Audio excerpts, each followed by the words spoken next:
The U.S. State Department confirmed that a U.S. Marine veteran was killed on the outskirts of Bakhmut, Ukraine. 26-year-old Cooper Harris Andrews was likely killed by a mortar on April 19th while helping citizens evacuate the embattled city, according to his mother.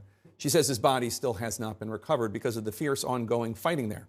CNN's Nick Payton-Walsh reports for us now from southeastern Ukraine as the world awaits a major new phase in the war and in the battle in Bakhmut.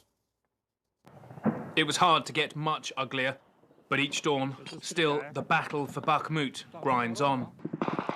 Ukraine Monday said it had pushed Russian forces back, who had abandoned positions. Months of agonizing fighting for about a football field every day, say analysts, leaving little standing.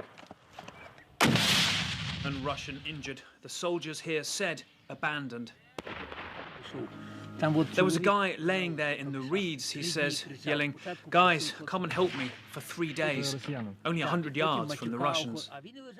Also emerging too on this, the road of life, the last way in and out of the city, news of the death of Cooper Harris Andrews, aged 26, a former US Marine and firefighter from Cleveland, Ohio, who felt compelled to join Ukraine's fight.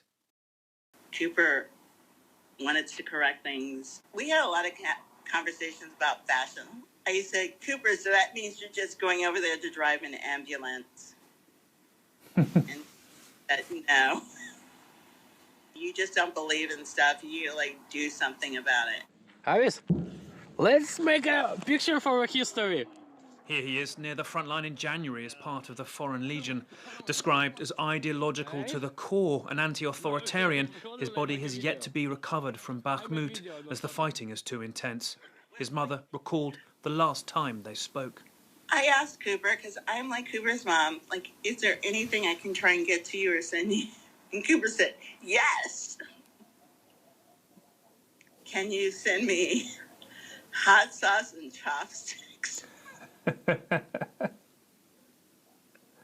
So I have 1,000 chopsticks in my house because I was trying to get chopsticks for everyone. I figured if Cooper was chopsticks. And I have all these little packets of hot sauce that I was going to send to Cooper. Over the past weeks, graphic battle footage has emerged, showing what it's like when Russians get into a Ukrainian trench network. Here, a soldier races into cover. But soon, a shell hits. They are all miraculously okay, but the attack has started. Watch, and you see a Russian approach and throw a grenade. He misses. And they go on to shoot down Russians advancing meters from them. Shells continue to land. The attack persists for over 10 minutes. But the brutal fight for Bakhmut goes on and on. So what is happening around Bakhmut? A matter of weeks ago, the Russians seemed to be signalling that they were in the ascendant, and then we had the Russian head of the Wagner mercenary group, Yevgeny Prigozhin, over the weekend suggest they're running out of artillery shells and might have to pull back, and now Ukraine says they're on the front foot and Russians are abandoning their positions. The city's becoming a kind of signalling game for both sides to project strength and then possibly drag each other's forces in. It is something of a sideshow despite the extraordinary loss of life. One indication from John Kirby, the National Security Council spokesperson, is Russia have lost 100,000 troops since December, mostly fighting for Bakhmut. That's casualties, dead and wounded. The real eyes, though, right now on the larger counter-offensive, most likely not around Bakhmut, but in the south of Ukraine, Jake. All right, Nick Payton-Walsh, live for us in Zaporizhia, Ukraine. Thank you. Stay safe. Joining us now to take a step back on the war in Ukraine, take a 30,000-foot view, The Atlantic magazine's editor-in-chief, Jeffrey Goldberg. He and staff writer Ann Applebaum wrote the June edition's cover story entitled "The Case for the Total Liberation of Ukraine," and you can read that online today. Jeffrey, thanks for being here. I appreciate it. You write that a victory for Ukraine can be easily defined. It would mean sovereignty, safety, justice, but getting there, not so easy to define. You spoke with Zelensky at length twice. Where does his optimism about a victory, about a path to this proposal, where does it come from? His optimism comes in part from the serial underestimation of the entire world about Ukraine's capabilities. Sure. I mean, you know, we talk about Bakhmut. Russia bogged down in this tiny town, relatively small town, for months and months and months. If you recall, think back 14, 15 months ago, we thought Ukraine was going to be wiped off the map in a matter of days. And, you know, we were in Kyiv. I was in Kyiv last year. I was there this year. The change is remarkable, even though it's under periodic rocket attack.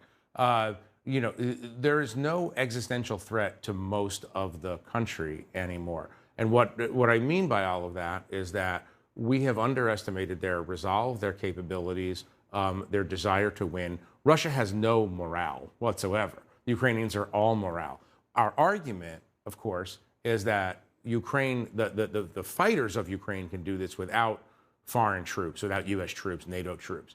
But what they can't do without is the support, is the American material, the weapon systems, the most advanced weapon systems. This is the year to do it. Obviously, the U.S. has provided a tremendous amount of material to the Ukrainians. Yeah, more than anyone by far. By far. But the argument now is if they have just a little bit more help and a little bit more concentration of help, they'll actually be able to change the lines on the battlefield. You also write about the looming counteroffensive. You write, quote, Ukrainians are waiting for the counteroffensive. Europeans, East and West, are waiting for the counteroffensive. Central Asians are waiting for the counteroffensive. Belarusians, Venezuelans, Iranians, and others around the world whose dictatorships are propped up by the Russians, they are all waiting for the counteroffensive too. This spring, this summer, this autumn, Ukraine gets a chance to alter geopolitics for a generation, and so does the United States. Do you think President Biden agrees with that? I think President Biden feels that very much. I think he has a pretty acute understanding of the centrality of the U.S. role here. The U.S. is the leader. To use a somewhat archaic term, but no longer archaic, U.S. is the leader of the free world. Right? Ukraine can keep itself from losing, however we define losing, right? That's what they proved to us in those opening days of the war, when they didn't get steamrolled, right? Ukraine cannot win without the United States behind it 100%. The danger here, I mean, obviously there's a range of views inside the Biden administration. I think everyone's heart, certainly the president's heart, is with the people of Ukraine and the president of Ukraine. I think there are differing views about whether the Ukrainians can actually push Russia out of all of its territory, all the territory that it's holding, right? Including Crimea, the hardest one, obviously, and there's obviously an interesting debate over whether they can achieve that. The main fear, of course, is that the U.S. is trying, and Biden has done a very good job of doing this, calibrating this so that they don't provoke Russia into doing something insane. And the worry, of course, is that the Russians will use a nuclear weapon in some form or fashion. Yeah, President Biden, when I interviewed him last fall, seemed to suggest that Putin was halfway there in terms of the stability. But I want to, the interesting part of your story, you met with Ukrainians who are working in these privately financed drone workshops, and you saw how drones that were used for wedding photography before the war had been transformed into lethal weapons that could even destroy a tank. Is the ingenuity of the Ukrainian people one of its most secret weapons? This is why they don't need troops from the United States. They don't need that much advice from the United States. They need material help. These drone factories are amazing. The defense minister of Ukraine told us something that was fascinating. He said, when the war started, people thought that this was going to be a war between a large Soviet army and a small Soviet army. But what they didn't understand was that Ukraine had changed over the last 20 or 30 years and was now a Western army, an innovative or flattened hierarchy. The Russians are still fighting like Soviets. The Ukrainians are fighting like American special forces. The drone workshops are just a case in point. The Russians in Bakhmut and elsewhere are just trying to go home alive, right? They don't care. The morale is extremely low. The Ukrainians are fighting for their cities. They're building. I mean, they're using literally wedding drones. They're using model airplanes as drones, and they're doing this in hundreds of different locations on their own initiative. It's totally fascinating to watch. The story is The Case for the Total Liberation of Ukraine, written by Jeffrey and Ann Applebaum. on theatlantic.com right now. Thanks so much for being here. Thank you. Amazing reporting.